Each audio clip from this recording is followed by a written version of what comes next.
Ladies and gentlemen, it's an honour and a privilege to be here today in this wonderful building and venue to celebrate your successes and for those who are here to support those who've received awards and their degrees. It's an absolutely fantastic event.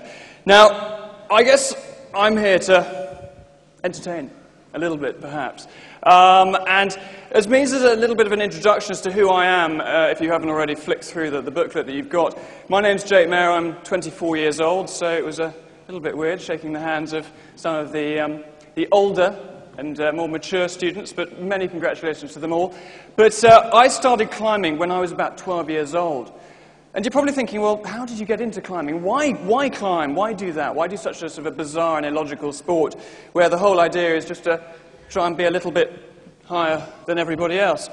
And the reason why I started climbing was that I was absolutely awful at rugby and football and cricket and all those sports that 12-year-old boys are supposed to be really good at. And a friend of mine invited me down to the south coast of England, down to Swanage and Dorset for a weekend's climbing. And I thought to myself, well, I don't really know what this climbing lark's all about, but a weekend off from school, fantastic. So perhaps you could say that it was my lackadaisical academic attitude that got me into this rather weird and wonderful sport, which makes it all the more ironic that I'm standing here today presenting awards. And when I was 14, I read an article in a climbing magazine about an English climber called Sundeep Dillon. Now, he was 28, and he'd just become the youngest person in the world to climb the 7 summits. And the 7 summits is the quest to climb the highest mountain on every continent. And if you can imagine this cocky, naive 14-year-old reading this magazine, thinking to myself, 14, 28, 14, 28, old man. You know, I can beat that, no problem. He's ancient. And the fact that I'd never climbed outside the UK before, the fact that I'd never climbed a mountain before, didn't seem to deter me, and I quite literally set my sights as high as possible.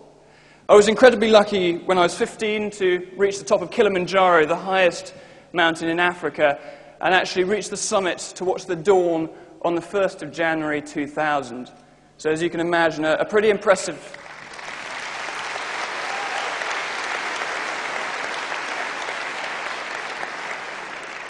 Thank you very much. That's very kind of you. If you can imagine, it's a pretty impressive start, both to my 7 summits aspirations, but also the most awesome New Year's resolution. From this point, it's onwards and upwards. No looking back.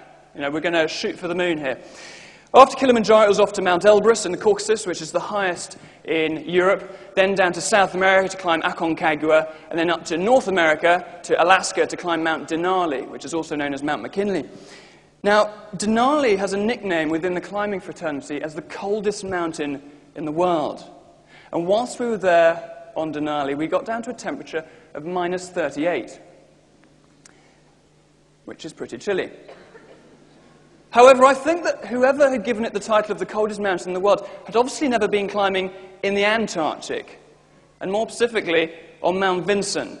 And when we got to Mount Vinson, we experienced temperatures of minus 70. Which is just blinking nippy. And you're going to have to excuse me here, and I'm going to be frightfully crude, but one of the questions I often get asked is, how on earth do you go to the toilet at minus 70?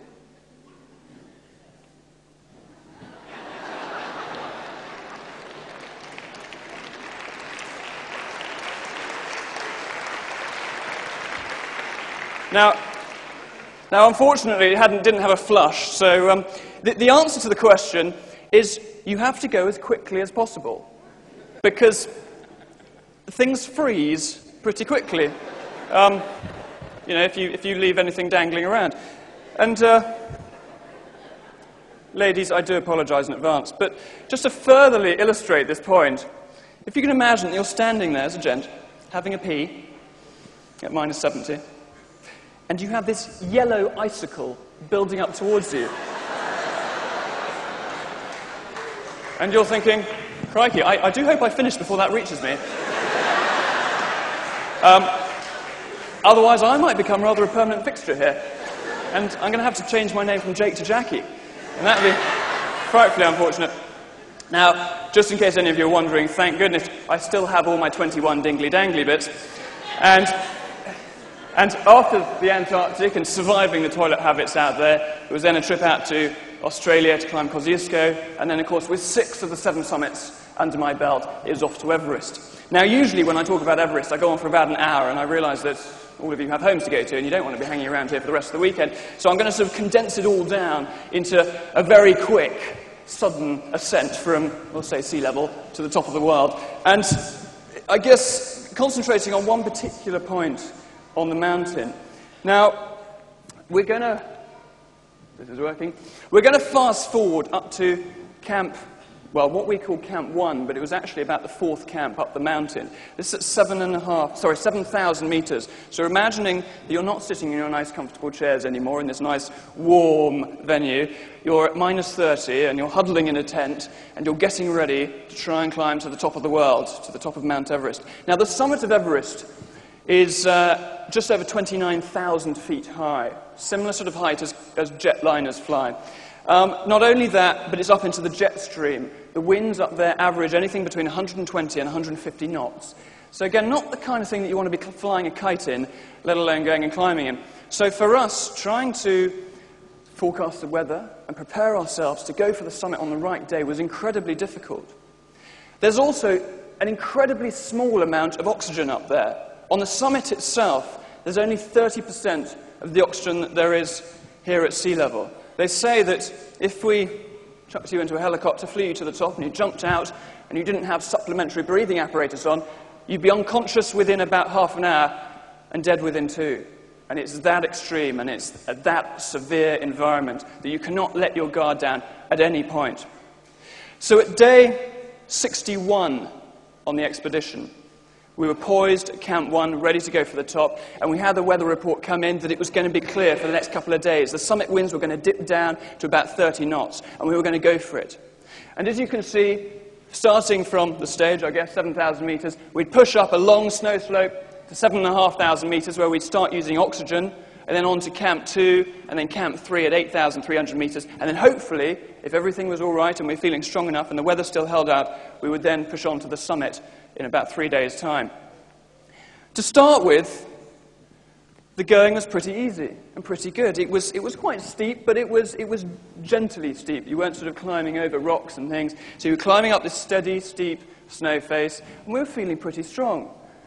But of course, as the Guinness advert says, all good things come to those who wait, and we started off at quite a fast pace, and we very quickly realized that we weren't going to be able to sustain this, and that we were getting tireder and tireder and tireder with every single step.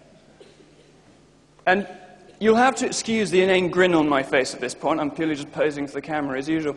But if you can imagine at this stage that, get the camera back, absolutely almost unable to breathe, and you begin to get your breath back, you then sort of clamber back up and you think, okay, I think we can keep going.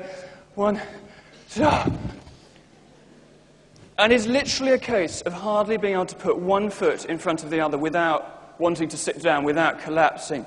Your legs are burning from the lactic acid build-up. Your lungs are screaming, trying to draw in what little oxygen there is in the air. And your heart is pounding so hard, you think it's about to burst out of your chest.